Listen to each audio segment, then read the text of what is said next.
Exercise 13 deals with neuron anatomy and physiology. With the nervous system, when we are looking at the different types of cells that are present, you have the neurons, which is what most people think of, but you also have a lot of supporting cells, and these are known as your neuroglial or just glial cells. And within the nervous system, you've got the central nervous system, and then the peripheral nervous system. There are different types of neuroglial cells depending on which of these systems you're talking about. In the central nervous system, there's 4 different types of neuroglial cells. You have the astrocytes, oligodendrocytes, microglial cells, and the epidermal cells. But in the peripheral nervous system, there's only 2 types, the satellite cells and the Swan cells. In this diagram, it is showing some pictures or schematic drawings of some of these different types of cells. Up here you have the astrocyte in the central nervous system. Here is your neuron in yellow. And around the capillaries, you have the astrocytes, which are attached. Basically, they are involved with the blood-brain barrier in terms of providing extra protection to the neurons in the central nervous system, in the brain, the spinal cord. Essentially, anything coming out of the capillaries have to go through the astrocytes to get to the neuron. It's just an extra layer of protection. Your microglial cells, as you can see here, look very kind of spiny, helping to form the scaffolding between neurons. You have your epidermal cells, and then the oligodendrocytes.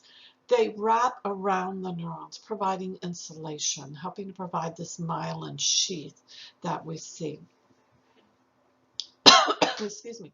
And then with the peripheral nervous system, you have the Swan cells and the satellite cells. The Swan cells are similar to the oligodendrocytes from the standpoint that they also will form this myelin sheath and wrap around the neuron. With the oligodendrocytes in the central nervous system, it's one cell that wraps around the entire neuron, versus in the peripheral nervous system, each one of these small little bundles is an individual Swan cell. So peripheral nervous system, once again, satellite cells helping to support the cell bodies, and then the Swan cells are helping to form those myelin sheaths. Similarities, but also differences to the oligodendrocytes, as I just said, from the central nervous system. Those microglial cells,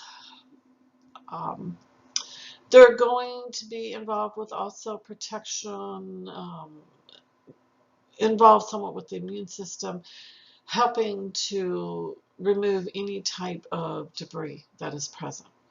Astrocytes have numerous jobs, once again, helping with that blood-brain barrier, helping to secrete different factors, helping to take up various things such as potassium and water and neurotransmitters.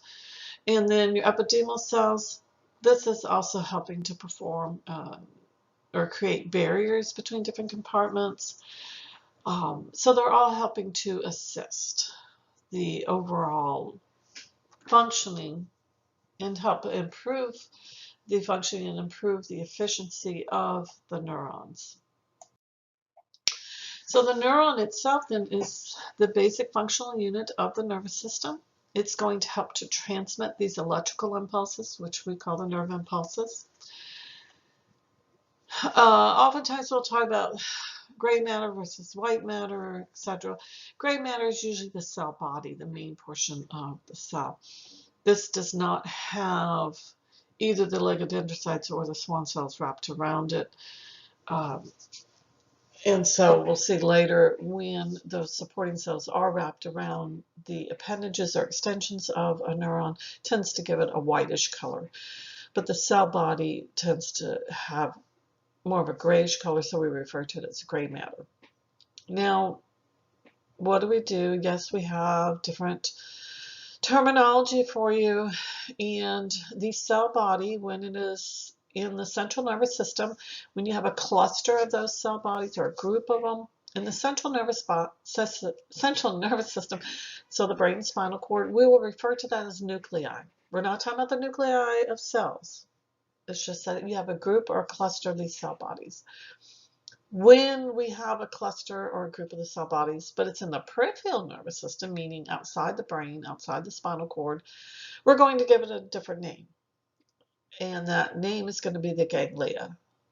This way you can distinguish when discussing with someone, distinguish whether you're talking about central nervous system or peripheral nervous system when you are talking about these groups of the cell bodies. So nuclei in central nervous system, ganglia in the peripheral nervous system.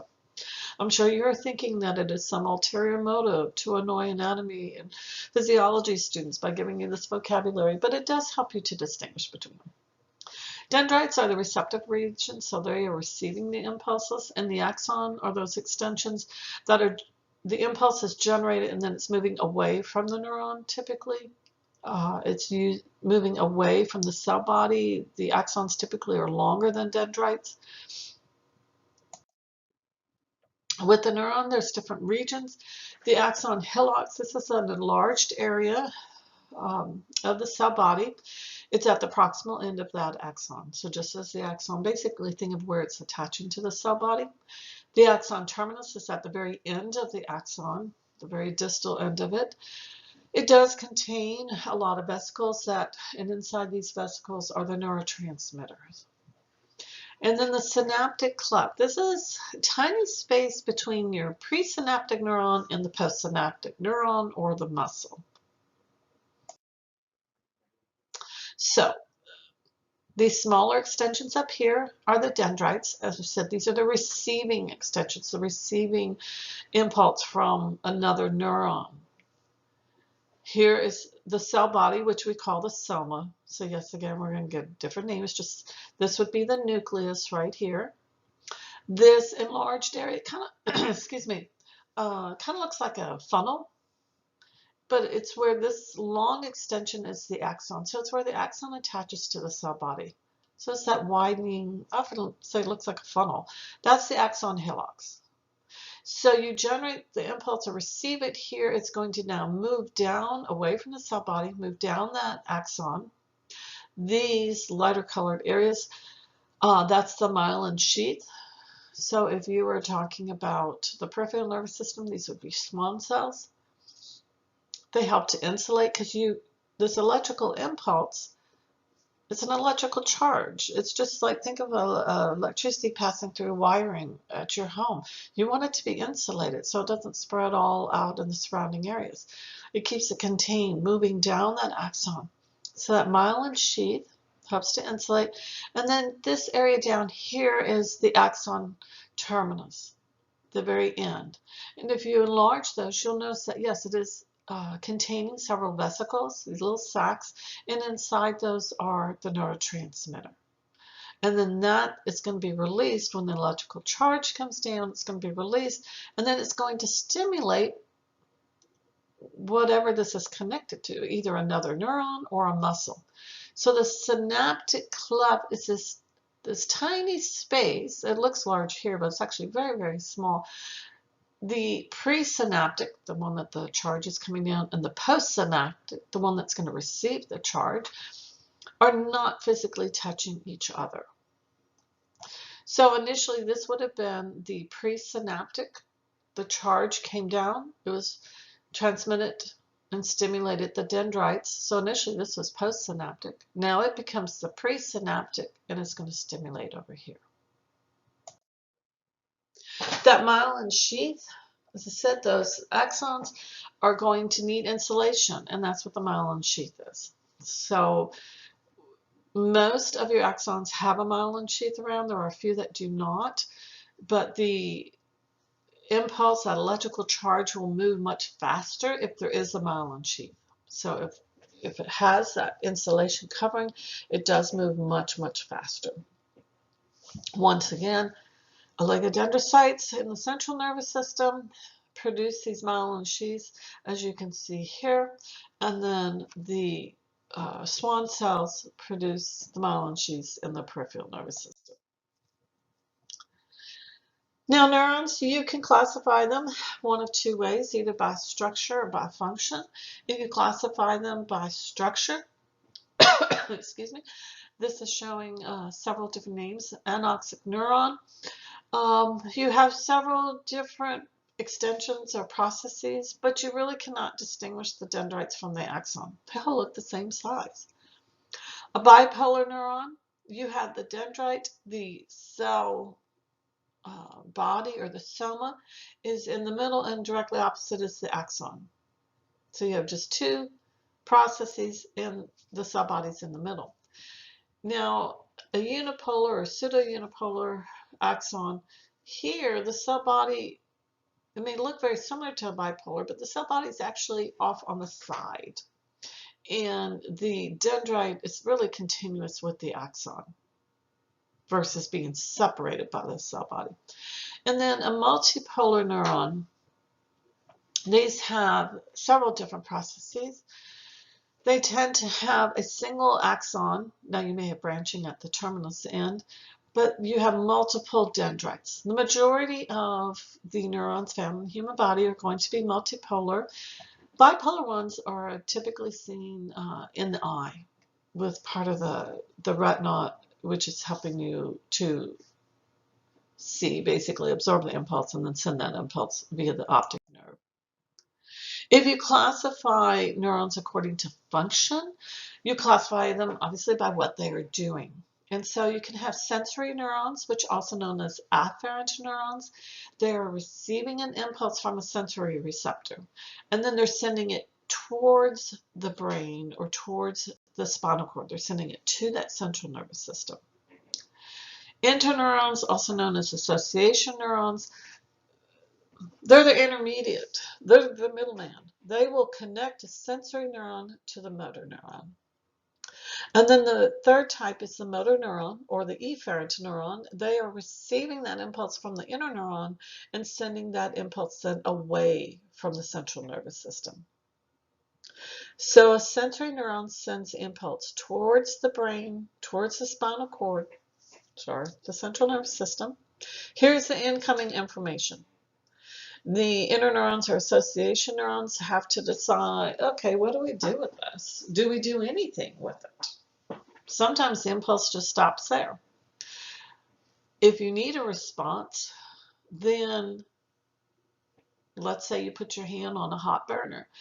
That sensory receptor picks it up, activates the sensory neuron, sends it to the central nervous system with that information going, ooh, my hand is hot. The interneuron or association neuron interprets that information. Do we do anything? Well, yeah, we kind of need to move the hand. So it's going to send that information down the motor neuron away from the central nervous system, and it's going to stimulate the muscle for you to contract the muscle and move your hand away from the hot source. And that's what this diagram, excuse me, is showing. You have the sensory neuron. Here it becomes stimulated, it moves it. Now, this is just showing one nerve, but you're actually going to have a whole series of nerves coming up. Ganglion, remember, that is going to be where you have a group of cell bodies, so not just one, there's going to be a whole group of them here. That sensory neuron comes in. So all of this is the peripheral nervous system until you reach the spinal cord. Now you're in the central nervous system. Here's your association or interneuron. Process information. It may send information all the way up to the brain. It may just stop in the spinal cord. It depends on that individual circumstance. The interneuron stimulates or activates now the motor or efferent neuron, which then sends the impulse away from the central nervous system, and down here it's going to be stimulating either another nerve, a muscle, or gland.